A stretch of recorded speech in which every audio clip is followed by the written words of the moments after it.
Hello guys SB क्रिएशনৰ নতুন এটা ভিডিঅ'লৈ সকলোকে স্বাগতম জনালো। আজি ভিডিঅ'টো মই সাবুন বনাম, কেনে ধৰণে সাবুন বনাইছো আৰু কেনেকুৱা ধৰণৰ আউটকাম আহিব।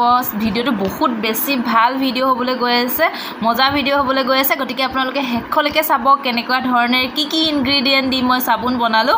প্ৰথমতে ঘৰৰে এলোভেৰা জোপাৰ এটুকুৰা কাটি আনি মই জেলখিনি উলিয়াই ল'বলৈ চেষ্টা কৰিছো। জেলখিনি উলিয়াই লোৱাৰ পিছত এতিয়া ভাল ধৰণেৰে মিক্সিত দি দিম। এটুকুৰা থৈ দিছোঁ মাজত, সাবুনৰ মাজত দি দিবলৈ, মানে অকণ ষ্টাইল কৰিম বুলি ভাবিছোঁ আৰু প্ৰথমবাৰ বনাইছোঁ, আপোনালোককো শ্বেয়াৰ কৰিছোঁ।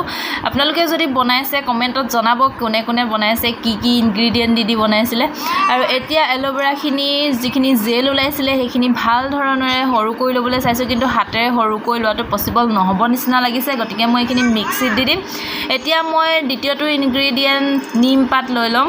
নিমপাত এইখিনি ফ্ৰেছ নিমপাত আনি লৈ মই এনেধৰণে ডালৰ পৰা এৰুৱাই লৈছোঁ আৰু আগৰ সৰু সৰু মানে কুঁহি পাত বুলিয়ে কয় চাগে, এইটো কুমলীয়া পাতটো এনেকৈ থৈ দিছোঁ যাতে মাজত দি পিনে অকণমান ষ্টাইল দিব পাৰোঁ। চাওঁ আৰু কেনেকুৱা হয়, আপোনালোকেও চাই থাকক কেনেকুৱা হয় আউটকামটো লাষ্টত। এতিয়া এই পাতখিনি ভাল ধৰণে ধুই ল'ব লাগিব। ধোৱাৰ পিছত মিক্সিত দি পিহি ল'ব লাগিব। এতিয়া মিক্সিত দি এইখিনি নিমৰ পাতখিনি মিক্সিত দি ধুনীয়াকৈ পিহি গুড়ি কৰি ল'ম, যাতে ইয়াৰ পৰা ৰসটো ভাল ধৰণে উলিয়াব পাৰোঁ। চাই থাকক, ভিডিঅ'টো মজা ভিডিঅ' হ'ব। এতিয়া মই এনেধৰণেৰে লৈ ল'লোঁ এইখিনি ৰসখিনি উলিয়াই অকণমান ফেনখিনি কাঢ়ি দিলোঁ আৰু এইফালে এলোভেৰাও এনেধৰণে মিহি কৰি ল'লোঁ মিক্সিত দি। এতিয়া ভাল ধৰণে চেকি ল'ম, যাতে অকণো তাত কুটা থাকি নাযায়, মানে যিখিনি এলোভেৰা গ্ৰীণ আহিছিলে বা জেলৰ লগত পাতখিনি আহিছিলে সেইখিনি যাতে থাকি নাযায়, সেইকাৰণে একদম চেকনিৰে ভাল ধৰণেৰে চাকি লৈছোঁ। এইখিনি চাওক, এনেধৰণে চাকি লৈছোঁ আৰু এনেধৰণে ওলাই গৈছে ৰসখিনি, যিখিনি জেল। এইখিনি একদম পিয়'ৰ ঘৰৰে এলোভেৰাৰ পৰা লৈছিলোঁ, দেখিছেই। এতিয়া এইখিনিত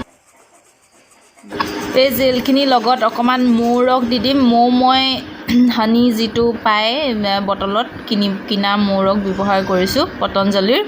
এই মৌ ৰসখিনি ভাল হয় আৰু যেতিয়া মৌ ৰসখিনি অকণমান দি দিম তেতিয়া মানে এলোভেৰাৰ লগত মৌ ৰস দি দিলে বেছি ভাল হ'ব চাবোন টুকুৰা, সেইকাৰণে দি দিছোঁ। দুচামুচ জোখেৰে মই দি দিছোঁ মৌ ৰস এই এলোভেৰাখিনিত। এলোভেৰাকণ দেখিছে, এয়া এডাল পাতৰ পৰা যিকণ জেল ওলাইছিলে সেইখিনিয়ে হয় আৰু বেছি ডাঙৰ পাত নাছিলে, সৰু পাতে আছিলে। এতিয়া চাওঁ, মই নিমপাতখিনি মিক্সিত দি এনেধৰণে গুড়ি কৰি লৈছোঁ আৰু এখন চফা বগা কাপোৰ লৈ পেলাই নিমপাতখিনি যিখিনি খুন্দি লৈছিলোঁ নিমপাতৰ গুড়ি সেইখিনি মই দি দিছোঁ আৰু ইয়াৰ পৰা ৰস উলিয়াই ল'ম চেপি এনেধৰণে দি লৈ অকণমান পানী দি দিছোঁ যাতে অকণমান সৰহকৈ ওলায় ৰসটো, সেইকাৰণে দি দিছোঁ। আৰু বেছি ডাঠ হ'লেও ইমান এটা ভাল নহ'ব, সেইকাৰণে অকণমান পাতল কৰিবৰ কাৰণে পানী দিছোঁ। পানী বেছি দিয়া নাই, 2 চামুচমান পানী দি দিছোঁ আৰু এনেধৰণে চেপি লৈছোঁ। আৰু এইখিনি হৈছে চ'প বেছ, যিখিনি মই ফ্লিপকাৰ্টৰ পৰা অৰ্ডাৰ দি আনিছোঁ। এইখিনি এতিয়া ভাল ধৰণে সৰু সৰু টুকুৰাকৈ কাটি ল'ম আৰু মই এখন চচপেন লৈ লৈছোঁ। এইখনতে যাতে, যিহেতু মই গৰম কৰিম সেইকাৰণে এইখনতে কাটি লৈছোঁ। এনেধৰণে কাটি ল'ম সৰু সৰু টুকুৰাকৈ যাতে সোনকালে গলি যায়। আৰু ইয়াত মই বাকীকেইটা নিমপাত আৰু এলোভেৰা আৰু হানিৰ যিটো মিশ্ৰণ তৈয়াৰ কৰি থৈছোঁ সেইখিনি যাতে দিব পাৰোঁ, এয়াক সৰুকৈ কাটি ল'লোঁ। এতিয়া এখন চচপেন গৰম পানী দি পেলাই গেছত উঠাই দিছোঁ আৰু ইয়াত যিখিনি মই চ'প বেছ কাটি লৈছিলোঁ সেই চচপেনখনো ইয়াৰ ওপৰতে অকণমান পানীখিনি গৰম হোৱাৰ পিছত দি দিছোঁ। আৰু এয়া চাওক, একদম ধুনীয়াকৈ ক্লিয়াৰলি গলি গৈছে আৰু অকণমান ফেন উঠিছে। এই ফেনটো নুঠিবলৈও ইয়াত এটা দিব পাৰিম, মানে সেইটো মই দিয়া নাই। আৰু ইয়াত কোনো ধৰণৰ মই গোন্ধ থাকিবলৈ বা ফ্ৰেগনেন্স ইউজ কৰা নাই। এতিয়া ইয়াতে নিমপাতৰ যিখিনি ৰস আছিলে সেইখিনি মিক্স কৰি দিছোঁ। ভিডিঅ' ক্লিপটো মই ল'বলৈ থাকি গ'ল, সেইকাৰণে এইখিনিয়ে দেখাইছোঁ। আৰু মিক্স কৰি পিনে অকণমান দেৰি গুলি আছোঁ যাতে গৰম হৈ এইখিনি ভালদৰে মিক্স হৈ যায় চ'প বেছখিনিৰ লগত। তাৰপিছত আমি ইয়াৰ শ্বেপ দিম। এতিয়া অকণমান দেৰি গৰম কৰি লওঁ।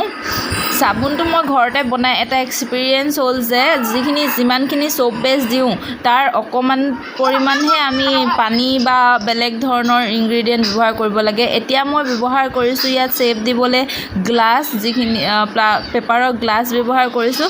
আৰু এনেধৰণে পেপাৰৰ গ্লাছত মই এনেধৰণে দি দিছোঁ যিখিনি গৰম চ'প বেছ আৰু প্লাছ নিমৰ ৰসখিনি আছিলে সেইখিনি দি দিছোঁ। আৰু অকণমান ভাল মানে ধুনীয়া আৰু বেলেগ ইউনিক কৰিব দিবৰ কাৰণে মই যি পিলৰ যিখিনি বাকলি সেই বাকলিতে মই দি দিছোঁ এনেধৰণে আৰু অকণমান ডিজাইন দিবৰ কাৰণে এনেধৰণে পাত দি দিছোঁ কি হয় নাজানো কেনেকুৱা ধৰণৰ আউটকাম হয় চাই থাকক আপোনালোকে শেষলৈ গম পাব এইখিনিতে এটা অনুৰোধ আপোনালোকে মোৰ চেনেলটো প্লিজ ছাবস্ক্ৰাইব কৰি দিব আৰু লগৰবিলাকৰ লগত শ্বেয়াৰ কৰি দিব যাতে মোৰ চেনেলটোত ছাবস্ক্ৰাইবাৰ বাঢ়ে চিধা কথা আৰু এতিয়া এই ধৰণে পিলৰ বাকলিটো দি দিছোঁ যাতে সৰু সৰু হয় মানে কি ট্ৰেভেল ফ্ৰেণ্ডলি মানে ক'ৰবাত ফুৰিবলৈ গ'লে মানে চাবোন আমি ডাঙৰ চাবোন লৈ যাব নোৱাৰোঁ ন লৈ গ'লেও বা এনেকুৱা সৰু সৰু চাবোন লৈ গ'লে মানে ফটককৈ হাতখন ধুবলৈ ব্যৱহাৰ কৰিব পৰা যায় সেইকাৰণে মই এনেকুৱা ধৰণৰ শ্বেপত বনাইছোঁ আৰু এতিয়া অকণমান দেৰি ঠাণ্ডা হোৱাৰ পিছত এনেকৈ মোৰ উলিয়াই ল'ম চাওক কিমান ধুনীয়া হৈছে খালি অকণমান এল'ভেৰাখিনিৰ কাৰণে সেই একে আকৌ চ'প বেছ লৈ তাতে এল'ভেৰা আৰু হানিৰ যিটো পেষ্ট আছিলে সেইটো দি দিছোঁ এয়া চাওক এয়া মোৰ চাবোন ৰেডি হৈ গ'ল আৰু বিভিন্ন ধৰণৰ শ্বেপ দিবলৈ চেষ্টা কৰিছিলোঁ